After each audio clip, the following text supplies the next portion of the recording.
శ్రీకాకుళం జిల్లాలో మాజీ స్పీకర్ తమ్మినేని సీతారాం కుటుంబాన్ని చుట్టుముట్టిన భూ వివాదాలు రాజకీయంగా తీవ్ర చర్చకు దారితీస్తున్నాయి. బతికున్న వ్యక్తిని మృతుడిగా చూపించి నకిలీ పత్రాలతో కోట్ల రూపాయల భూమిని కాజేశారన్న కేసులో పోలీసులు ఇప్పటికే కేసులు నమోదు చేశారు. మరోవైపు తమకు భూమి వివాదంలో ఉన్న సంగతే తెలియదని, తాము కూడా బాధితులమేనని తమ్మినేని సీతారాం తాజాగా వీడియో విడుదల చేసి స్పష్టం చేశారు. ఇదే సమయంలో తమ్మినేని కుటుంబంపై భూ ఆక్రమణలు, బలవంతపు రిజిస్ట్రేషన్లు, బెదిరింపుల ఆరోపణలతో పలువురు బాధితులు ముందుకు రావడం కలకలం రేపుతుంది. బ్రీఫ్గా డిస్కస్ చేద్దాం. సారీ, షార్ట్ బ్రేక్ అన్నాను కానీ ఇది లాంగ్ బ్రేకే, నాకు తెలియదు, commercial break. So please excuse me. స్ట్రిక్ట్గా ఒక couple of minutes each guest supplementary debate కానీ తీసుకున్నాను దీన్ని. బాజీ గారు, మాజీ స్పీకర్ తమ్మినేని సీతారాం ఇన్ని రోజులు పట్టింది మీడియా ముందుకు రావడానికి. అది కూడా నాకు అనిపించింది మీకున్నటువంటి పొలిటికల్ కెరీర్కి, మీరు చేసినటువంటి అనేక పదవులకి, అన్నిటికీ మించి గత ప్రభుత్వంలో రాజ్యాంగబద్ధ స్పీకర్ పదవి అనుభవించినటువంటి మీరు నిజంగా గనక మీడియా సమావేశం గనక ఏర్పాటు చేస్తే పార్టీలకు అతీతంగా, లేదంటే గనక ఆ పార్టీలకి అనుకూలంగా ఉండేటటువంటి మీడియాగా పేరు పడ్డ వాటితో సహా వీళ్ళ పేర్లు ఏదైనా పెట్టుకోండి, అది ఎల్లో మీడియానా బ్లూ మీడియా అని, అన్ని ఛానల్స్ కూడా వస్తాయని నాకున్నటువంటి నమ్మకం. అటువంటిది ఆయన తమ పార్టీకి సంబంధించిన ఒక సాక్షి ఛానల్లో కూర్చొని ఒక వీడియో రిలీజ్ చేయటాన్ని చూస్తే నాకు ఒక ఇంత జాలి అనిపించింది ఆయన స్టేచర్కి. నిజంగా ఆయన గనక నా తప్పేం లేదు, ఆయన ఉన్న వాదనని గనక చెప్పాలనుకుంటే మీడియా మొత్తాన్ని సమావేశపరచవచ్చు. నాకు తెలిసినంతవరకు ఏ మీడియా కూడా స్కిప్ చేసేది కాదు. అందరూ కూడా ఆ మీడియా భారీ ఎత్తున అటెండ్ అయ్యేవాళ్ళు. ఆయన వాయిస్కి ఇంకాస్త క్రెడిబిలిటీ ఉండేదని నాకు అనిపించింది. This is my first observation. ఇకపోతే ఆయన క్లెయిమ్ చేసింది ఆ వివాదంలో ఉన్న సంగతే తెలియదంట, ఆయనే విక్టిమ్ అంట అనేది చెప్తున్నాడు. ఎంత చేశాడు సార్ ఆ వీడియోలో, షార్ట్ వీడియోనే, 3.5 మినిట్ వీడియోలో. ఏమయ్యా, నీ కొడుకుకి తప్ప మీ అందరికీ ముందస్తు బెయిల్ వచ్చింది, నీ కొడుకు ఇప్పటికి పరారీలో ఉన్నాడు అన్న సంగతి ఎవరో చెప్పకపోయినా కానీ, మరి మీరు అందు గురించి అనుకుంటా మిగిలిన అన్ని మీడియా ఛానల్స్ పిలవలేదు, ఎక్కడ ఆ ప్రశ్న వస్తుందో అని చెప్పేసి కన్వీనియంట్గా తన వర్షన్ మాత్రం చెప్పాడు. కొడుకు పరారీలో ఉన్న విషయాన్ని కన్వీనియంట్గా దాన్ని స్కిప్ చేసేసి ఆ విషయాన్ని ప్రస్తావించకుండా ఈ రోజుకి కూడా పోలీసులను తప్పించుకు తిరుగున్న విషయాన్ని కప్పిపుచ్చడాన్ని. అలాగే నేను గత 2 రోజుల్లో ఆయన మిస్సెస్ అంట, నేను ఫస్ట్ టైం ఈ వీడియోస్ చూడటం, ఆవిడ వాయిస్ కానీ, ఆవిడ హావభావాలు కానీ, ఆవిడ లాంగ్వేజ్ కానీ చూస్తే కొన్ని సినిమాల్లో లేడీ విలన్ క్యారెక్టర్లు కనపడి ఆవిడ మాట్లాడే పద్ధతి చూస్తుంటే కొత్త కొత్త వివాదాలన్నీ వస్తున్నాయి. వాళ్ళే ఈయన అడ్డం పెట్టుకునో లేకపోతే ఈయన తెలిసి చేశారో తెలియ చేశారో అనేక వివాదాలు వస్తున్నాయి. సార్, ఎవరు అబ్జర్వేషన్ ప్లీజ్, బాజీ గారు. తమ్మినేని సీతారాం గారు ఆయన అసెంబ్లీ స్పీకర్ గా పనిచేశాడు. అసెంబ్లీ స్పీకర్ అంటే ఒక మ్యాజిస్ట్రేట్, అతను మ్యాజిస్ట్రేట్ అధికారాలు ఉన్న ఒక అత్యున్నతమైన పదవిని చేశాడు.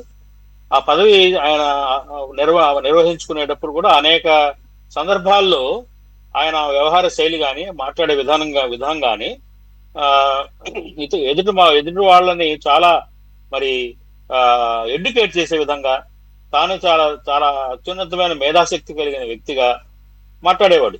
అనేక సందర్భాల్లో అసెంబ్లీలో జరిగేటప్పుడు కానివ్వండి, తర్వాత పలు పత్రికా సమావేశాల్లో కానివ్వండి, అలాంటి వ్యక్తికి భూమి ఒక భూమి, అది రెవెన్యూ రికార్డ్స్ ఎలా ఉన్నాయి, ఆ రికార్డ్స్ లో ఏదైనా అవకతవకలు ఉన్నాయా అనేది తెలుసుకోలేనంతటి అమాయకుడా అండి, చెప్పండి. ఇవాళ వీడియో చూస్తే నవ్వు వస్తా ఉంది ఆయన చూస్తే. మీరు పాయింట్అవుట్ చేసినట్టుగా కొడుకు పరారీలో ఉన్న విషయం, అసలు పరారీలు ఎందుకు ఉండాలి? మీరేం తప్పు చేయలేదు, పరారీలు ఎందుకు ఉండాలి? మీ అబ్బాయి వచ్చి మీడియా ముందో లేకపోతే పోలీసుల ముందో కోర్టుల ముందో సరెండర్ అయ్యి మీ నిజాయితీని చెప్పుకోవచ్చు కదా, మీ చిత్తశుద్ధిని. మేమే ఎరగం, ఇదిగో ఇలాంటి మాకంటే ముందు కాగితాల్లో డాక్యుమెంటేషన్ లో అవకతవకలు జరిగినాయి, మోసం జరిగింది, నేను బాధితుండే అని మీరు ప్రూవ్ చేయండి. మీ దగ్గర నిజంగా నిజాయితీ ఉంటే, చిత్తశుద్ధి ఉంటే. అసలు ఒక పక్క ఏదైతే ఆముదాల వలస ఆయన కాన్స్టిట్యున్సీ పరిసర ప్రాంతాల్లో వీళ్ళ కుటుంబం వాళ్ళ అధికారంలో ఉన్నప్పుడు భయకంపితులైపోయేవారు. ఆ కుటుంబం ఆ పేరు చెప్తే, ముఖ్యంగా మీరు ఇందాక మెన్షన్ చేసినట్టుగా వారి శ్రీమతి గారు, ఆవిడ మొత్తం పెత్తనం చలాయించేది, భయకంపితులయ్యేవారు. వాళ్ళ యొక్క అరే 900 గజాల స్థలం కాదండి, 120 గజాల స్థలాన్ని కూడా వదలలేదు.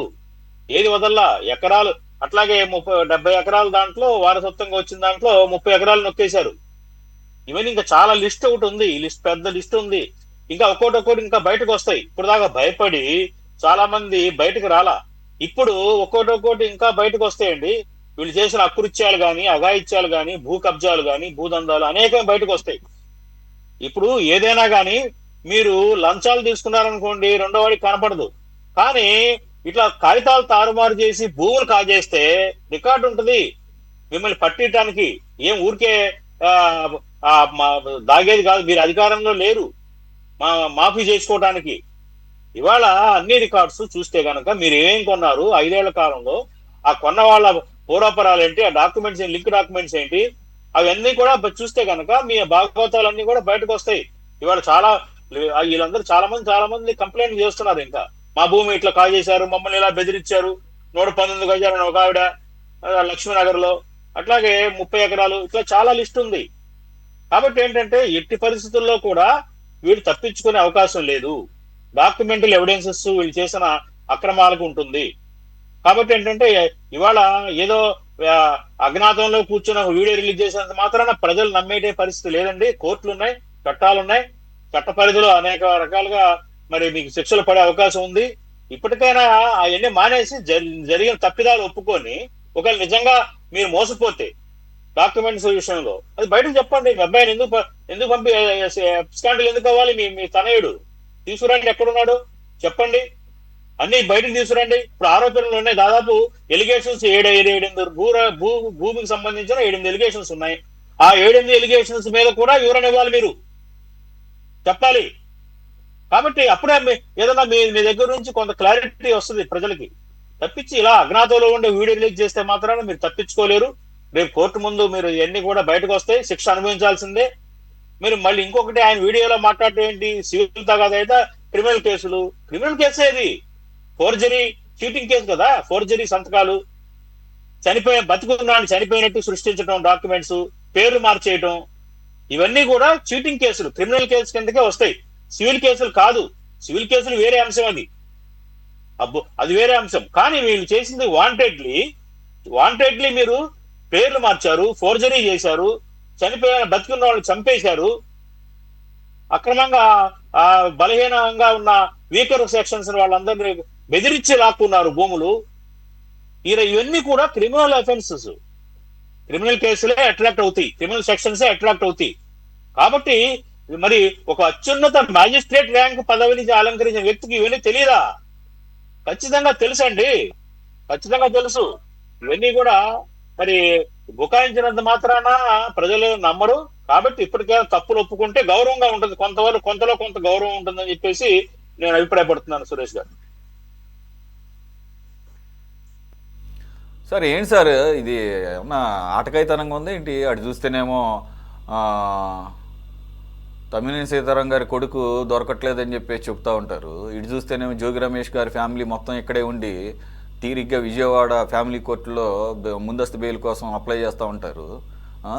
పోలీసులు నిమ్మకి నీరెత్తినట్టు లేదంటే కానీ చెప్పేసండి ఓపెన్గా, మేమంతా ఒకటేనండి, ఒకే తాను మొక్కలు, మేమంతా ఎంత కాదనుకున్నా మేము రాజకీయ పార్టీ ప్రత్యర్థులమే, కానీ ఇలా హై ప్రొఫైల్ కేసుల్లో వచ్చినప్పుడు మాత్రం వ్యవస్థలు మేము చెప్పినట్టే వింటాయి, మేము వాటిని మా గుప్పెట్లోనే పెట్టుకున్నాము. అప్పుడు వైసీపీ, ఇప్పుడు మేము చెప్పినట్టు మేము కావాలంటే వాళ్ళు వెళ్తారు, అరెస్ట్ చేస్తారు, వద్దనుకుంటే అలా వెసులుబాటు కల్పిస్తారు. తమ్మినేని సీతారాంకి మాకు గతంలో ఎప్పటి నుంచో దశాబ్దాల నుంచి అవినాభావ సంబంధాన్ని ఒక మాట చెప్పేసేయండి. మాకెందుకు ఈ కంఠశోష, మాకెందుకు ఈ డిబేట్లు పెట్టుకోవటం? ప్రజలను పిచ్చోళ్ళకి కనపడుతున్నారు. అంటే సామాన్యుడు రకంగా అయితే వారాల తరబడి రోజుల తరబడి పరారీలో ఉన్నారని చెప్పేసి ఒక నెపని చెప్పేసి అరెస్ట్ చేయకుండా కూర్చుంటే వినటానికి మేమన్నా చెవుల్లో పూలు పెట్టుకున్నాం అనుకున్నారు ఏంటి సార్ మీరు? సార్ సురేష్ గారు, మా పార్టీయే కాదు, ఇంకొక పార్టీ అయినా ఏ పార్టీ అయినా దోపిడీదారుడు అంటే మా పార్టీకి పడదు, మా పార్టీకి నచ్చదు. మా పార్టీలో ఉండి కూడా ఎవరైనా అవినీతి అక్రమాలు చేస్తే వెంటనే పార్టీ నుండి రిమూవ్ చేసి పక్కన పెడతాం, జైల్లో వేసి శిక్ష అనుభవించేటట్టుగా చేస్తాం. దీంట్లో ఎలాంటి అనుమానం లేదు. ఇప్పుడు జోగి రమేష్ కుమారుడైనా లేకపోతే తమ్మినేని సీతారాం కానీ తమ్మినేని సీతారామం కుమారుడైనా కూడా మనం చూసాం ఒక వీడియో, ఈ పాత సినిమాలో కొత్త సినిమాలో తెలంగాణ శకుంతలను ఎవరు ఉంది కదా, ఆ విధంగా ఆమె ముందు నేను చెప్పింది వినండి, మీరు వినలేదంటే నేను దిగేస్తాను ఇంకా రంగంలోకి, నేను దిగడమే ఇంకా రంగంలోకి ఉండేది అని చెప్పి ఒక లేడీ డాన్ లాగా మాట్లాడతాం. ఈయనకి ఏది తెలియకుండా ఏమి జరగవు సార్. తమ్మినేని సీతారాము అత్యంత తెలివిపరుడు. ఇలాంటి వాటిలలో ఇలాంటి దోపిడీలు దొమ్మీలు కబ్జాలు చేసే దాంట్లో చాలా తెలివిపరుడు, మేధావిలాగా నటిస్తాడు. మేధావిగా నటిస్తూ చేసేదంతా మేధావి పనులు, బయట ఎలివేషన్ ఇస్తాడు, చేసేదంతా పనికి మాలిన పనులే. మనం చూసాము ఇప్పుడు మొన్న 4 కోట్లు, దాని తర్వాత ఎవరైతే ధైర్యం చేసి ముందు 4 కోట్ల ఆస్తిని మేము బతికున్నాం కానీ మమ్మల్ని ఒరిస్సా నుండి వారసురాలు తీసుకొచ్చి మా వారసురాలు చెప్పి మా డెత్ సర్టిఫికెట్లు పుట్టించి మా భూములు లాక్కున్నారని ధైర్యం చేసి కేసు పెట్టిందో, ఆ కేసు పెట్టిన వెంటనే పుట్టలు పగిలితే ఈసులు బయట వస్తాయే, ఆ విధంగా బయట వస్తున్నారు అందరూ కూడా వన్ బై వన్. మొన్న నిన్న అంత దాదాపు ఒక 10 మంది వచ్చారు బయట. ఈయన మా భూమిని 10 ఎకరాలు కాజేశాడని చెప్పి, 200 అంకణాలు కాజేశాడని చెప్పి వరుసగా వస్తా ఉండదు. వచ్చేపాటికి ఈయన దాదుకున్నాడు, కోర్టుకు పోయి అరెస్టు కాకుండా ఉండేదానికి దాన్ని ఒకటి పిటిషన్ ఒకటి వేశాడు. కోర్టు వెంటనే ఈయన చివాట్లు పెట్టింది. నిజంగా మీరు మోసపోయినారు, లేదు మీకు తెలియకుండా కొన్నారు అంటే మీరు ట్రాన్సాక్షన్ చూపించండి.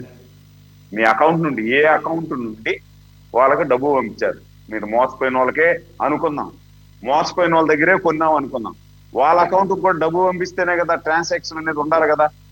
ఏ ఐఎఫ్సి కోడ్ ఉంది, లేదు ఏ చెక్కు రూపంలో మీరు డబ్బు పంపించారు అది చూపించండి. మీడియాలో అందరిని పిలిచి, టోటల్ అందరిని పిలిచి కూర్చొని మీరు అవన్నీ చూపించి, నేను ఈ అకౌంట్ ద్వారా ఈ అమౌంట్ వాళ్ళకి పంపించాను, లేదు ఈ చెక్కు ద్వారా వీళ్ళకి అమౌంట్ పంపించాను, నేను మోసపోయినాను అని చెప్పండి. మీ దగ్గర లేదు ఆధారం, ఆ విధంగా చెప్పేది దానికి మీ దగ్గర ఆధారాలు ఉంటే కదా. నేను చెక్కు అమౌంట్ కానీ లేదు ఆర్టీజీఎస్ కానీ ట్రాన్సాక్షన్ చేసిన ఇది మీ దగ్గర ఆధారాలు ఉంటే కదా మీరు ధైర్యంగా చూపించేదానికి. మీ దగ్గర ఆధారాలు లేవు, బోగస్ అంతా.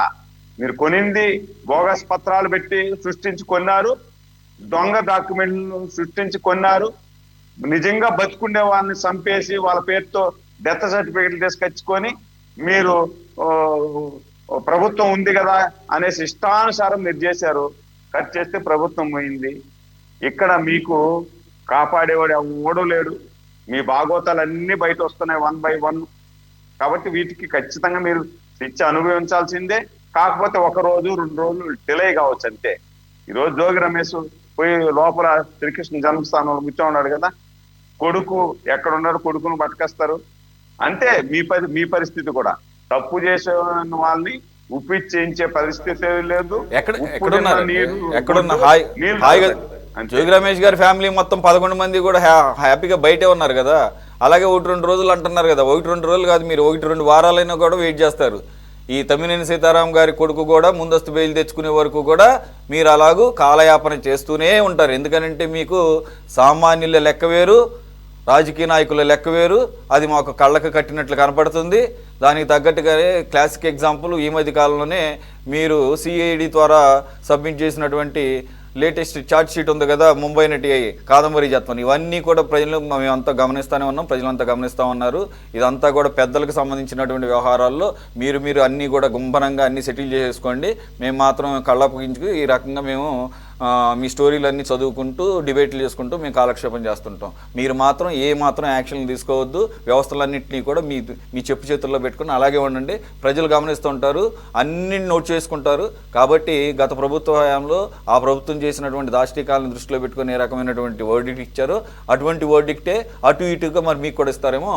అది దృష్టిలో పెట్టుకొని ఒళ్ళు దగ్గర పెట్టుకొని కనుక గవర్నెన్స్ చేస్తే, లేదంటే కనుక అడ్మినిస్ట్రేషన్ చేస్తే ప్రజలు ఆహ్వానిస్తారు. లేదంటే కనుక ఎక్కడ పెట్టాలో అక్కడే పెడతారు. రామారావు గారు కంక్లూడింగ్ కామెంట్స్ ప్లీజ్. సీతారామ గారికి ఎందుకంటే అంత దుస్థితి? ఒక్క సాక్షి తప్ప ఇంకా వేరే ఛానల్లో చెప్తే ఆయన మాట లేకపోతే ఆయన ఘోష వినేటటువంటి పరిస్థితి లేదా? లేకపోతే కనుక సాక్షి ఛానల్లో మనం ఏం చెప్పినా కానీ ఎవరో ప్రశ్నించరు కాబట్టి వన్ వేలో ఒక వీడియో రిలీజ్ చేసేస్తే ప్రజలు నమ్మేస్తారని చెప్పేసి ఏమన్నా భావనలో ఉన్నాడా?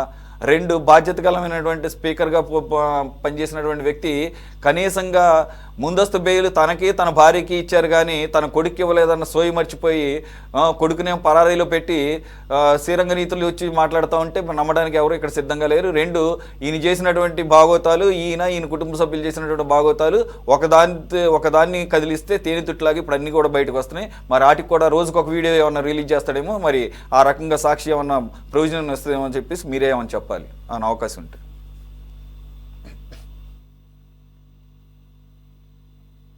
రామారావు గారు మీట్లో ఉన్నట్టు చూడండి సార్. ఇక్కడ వినిపిస్తుందండి సురేష్ గారు? ఇక్కడ చంద్రబాబు నాయుడు గారి సర్కారు ఏదైతే 4.0 ల్యాండ్ గ్రాబింగ్ యాక్ట్ తీసుకొచ్చిందండి 2024-25 తీసుకొచ్చినటువంటి యాక్ట్ కేవలం అది వైఎస్ఆర్ కాంగ్రెస్ పార్టీ వాళ్ళ మీద కక్షలు తీర్చుకోవడానికే ప్రయోగిస్తారా, లేకపోతే తెలుగుదేశం పార్టీ సంబంధం లేదు? ఈ రోజు పులివర్తి నాని మీద పుంకాలుగా తిరుపతి కేంద్రంగా వస్తా ఉన్నాయి. ఆర్న శ్రీనివాసులు గారి కుటుంబం మీద వస్తా ఉన్నాయి. వీటి మీద ఎక్కడైనా చర్యలు ఉన్నాయండి? దాని గురించే తమ్మినేని సీతారాం గారు ఒక సీనియర్ నాయకుడు ఖచ్చితంగా తన వైపు నుంచి ఉన్నటువంటి సమాధానం, లేకుంటే తన వైపు ఉన్నటువంటి ఆక్షేపణ, లేకపోతే తన వర్షన్ ని ఆయన వ్యక్తపరిస్తే ఆ భావస్వేచ్ఛ ప్రకటన కూడా దాన్ని కూడా మనం క్వశ్చన్ చేసేటువంటి పరిస్థితి అది కాదండి. అతని మీద ఏదైనా ఉంటే మళ్ళీ మనం క్వశ్చన్ చేయొచ్చు ఫర్దర్ గా, అంతేకాని ఆయన వివరణ మీద మనం ఏదైనా తప్పులు ఉంటే మాట్లాడాలి. కానీ ఇక్కడ ఈ రాష్ట్ర ప్రభుత్వం చేస్తున్నటువంటి విధానం, ఈ రాష్ట్రంలో పెద్దలు చేస్తున్నటువంటి విధానం కేవలం వన్ సైడ్ గా వైఎస్ఆర్ కాంగ్రెస్ పార్టీ నాయకుల మీద కక్షపూరిత చర్యల కోసం చట్టాన్ని తమ చుట్టంగా ఉపయోగించుకున్నటువంటి విధానాన్ని ప్రజలు గ్రహిస్తున్నా కూడా ఇంకా వీళ్ళకి బుద్ధి రాకుండా అదే మాదిరిగా విమర్శలు చేయటం తప్పు.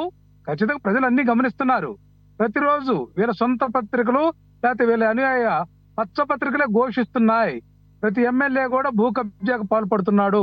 ప్రతి ఒక్క మంత్రి కూడా నిద్ర లేస్తే అవినీతి కోసం, అక్రమాల కోసం భూ ల్యాండ్ మాఫియాని ప్రోత్సహిస్తూ అనధికార దందాలు కొనసాగిస్తూ రౌడీల్ని, గూండాల్ని వెంట పెట్టుకొని ఎమ్మెల్యేలు తమ కారుల్లో గూండాలని ఎమ్మెల్యేలు ప్రోత్సహిస్తున్నారంటే గూండాలను అట్లాగే రౌడీలను తమ కారుల్లో తమ కాన్వాయ్లో తిప్పుతున్నటువంటి దుస్థితి ఈ రాష్ట్రంలో తప్ప భారతదేశంలో ఎక్కడా లేదండి.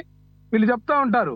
ఏదైతే పోలీసు వ్యవస్థ గురించి కూడా మనం చూసాం, ఏదైతే కేంద్ర ప్రభుత్వ సంస్థలు కూడా గర్హిస్తున్నా కూడా వీళ్ళ యొక్క పాలనలో కానీ వీళ్ళ యొక్క అడ్మినిస్ట్రేషన్ లో కానీ కించిత్తు కూడా మార్పు లేనటువంటి వైఖరి ఉంది. ఖచ్చితంగా అన్ని విధాలుగా కనుక ప్రభుత్వం ఎవరు అవినీతి చేసినా, ఎవరు అక్రమాలకు పాల్పడినా, ఎవరు భూ కబ్జాకు పాల్పడినా ఒకే విధమైనటువంటి చర్యలు తీసుకుంటే వీళ్ళు పాలనలో సమతుల్యం పాటిస్తున్నట్లు, ప్రజాస్వామ్య స్ఫూర్తిని గౌరవిస్తున్నట్లు, రాజ్యాంగానికి కట్టుబడి పనిచేస్తున్నట్లు, ఏదైతే తమ ప్రమాణ స్వీకారంలో వాడినటువంటి ప్రతిజ్ఞను వాళ్ళు పాటిస్తున్నట్టు గాని వీళ్ళు చేసింది ఒకటి, చెప్పింది ఒకటి, ప్రతిజ్ఞ చేసింది ఒకటి. ఈ రోజు పాలనలో వీళ్ళు చేస్తున్నటువంటి దుర్మార్గం ఇది చరిత్రలో ఒక అవినీతి శకానికి నాంది పలికినటువంటి విధానం కనిపిస్తుంది తప్ప ఎక్కడ ట్రాన్స్పరెంట్ గా గత చట్టాలను వాళ్ళ యొక్క విధానంలో వాడుకునే విధానంగా ఉంది. కానీ వాళ్ళు తెలుగుదేశం పార్టీ నాయకుల మీద ఎవరి మీద కేసు పెట్టారండి? గమనించాలని నేను కోరుతున్నాను సురేష్ గారు. తమ్మినేని సీతారాం కడిగిన ముత్యం అట్లాంటిది ఏం చేయలేదన్న మాట మాత్రం మాట్లాడకుండా వాళ్ళు చేశారు, ఇప్పుడు వాళ్ళు చేస్తున్నారు, గతంలో మేము చేసాం అన్న టైప్లోనే ఉంది తప్ప ఇది ఏమాత్రం కూడా ఆమోదయోగ్యంగా లేదు. లైట్ ఎనీవే చూద్దాం. ఇది సీతారాం యొక్క కొడుకు పరారీలో ఉన్నాడు. పరారీలో ఉన్న అతన్ని మరి కావాలని వదిలేస్తున్నారా, లేదంటే కనుక ఆయన కూడా చట్టపరమైనటువంటి రక్షణ లభించే వరకు కూడా పోలీసులు ఈ రకంగా వెసులుబాటు ఇస్తారా, లేదు నిజంగానే తమ్మినేని సీతారాం గారు చెప్పినట్టు ఆయన కూడా కలుగులో నుండి బయటకు వచ్చిన తర్వాత వాళ్ళ యొక్క నిర్దోషిత్వాన్ని నిరూపించుకుంటారు. Let's wait and see. Thank you very much for joining. Baji గారు, రామారావు గారు, సురేంద్ర నాయుడు గారు అండ్ శ్రీనివాస్ గారు. ఇది వాళ్ళ టాప్ డిబేట్. మరో అంశంతో మళ్ళీ కలుద్దాం. Stay tune city 24/7.